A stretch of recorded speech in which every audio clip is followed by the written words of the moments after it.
My name is Barbara Newman, and I like to describe myself as a special education teacher whose students kept getting kicked out of their churches. And so that not only allows me to still continue to be a special education teacher at Zeeling Christian School, but as part of my work for CLC Network, Christian Learning Center Network, I also come alongside churches and try to give them what I have thought they were hungry for along the years, and that's the how-tos. How do we do this? How do we include children, youth, and now adults too, who have disabilities into the fabric of our congregation? I work with congregations by in a variety of ways. One of those ways is perhaps they have a conference, they're gathering a group of people, they want to train their youth group volunteers, or it's an awareness raising within their entire congregation, whatever that event might be.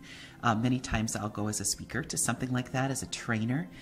So that's one of the ways. Try to also, as an organization, consult with congregations. If they really have a 4-year-old in Sunday school and they're not quite sure what to do, they can call us and we'll try to help them figure that out. Also try to produce materials, kits, DVDs, trainings, so that churches can take those on site with them. They don't actually have to have Barbara Newman show up, but there are other materials that they can use to help them understand some of the important how-tos of inclusion. And then also just phone calls and emails, distress. That could be from a parent, it could be from a pastor, it could be from a volunteer, just really trying to help that individual brainstorm to say, wow, maybe you could try this.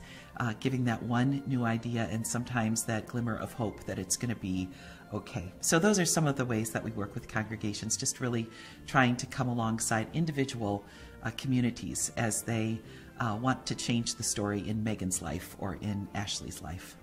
The most important current needs out there, as I've deduced, I've been doing this for about 15 years now with congregations, and one of the most important things we find is pastors really need to catch a vision for this, and yet there's such, in many seminaries, the training for this, the understanding of how to put something in action really is not there. And so we've really been trying to work with seminaries and come alongside them. That's tricky. Those are difficult institutions with many things to communicate to seminarians. And so, but we understand that that key leader is so important. So really trying to work with seminaries, I think that that's a big area of need.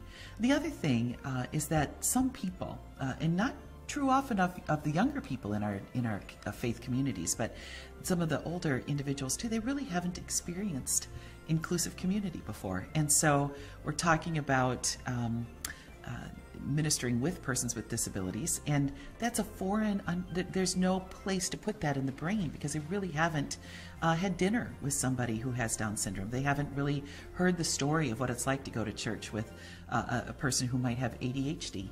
There's just a lack of understanding of what that's like. And I often say once people have the ability to taste what that's like, to experience a meal together, to experience a worship service together, it changes people's understanding.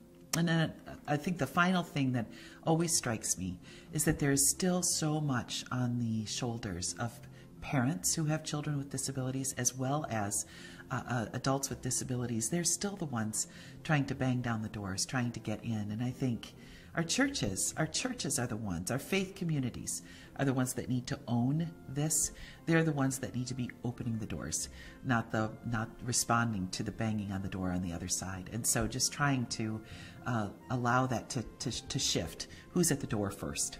Projects are always exciting and things to do, trying to finish up a very busy traveling and speaking season. This has been a wonderful time of doing that.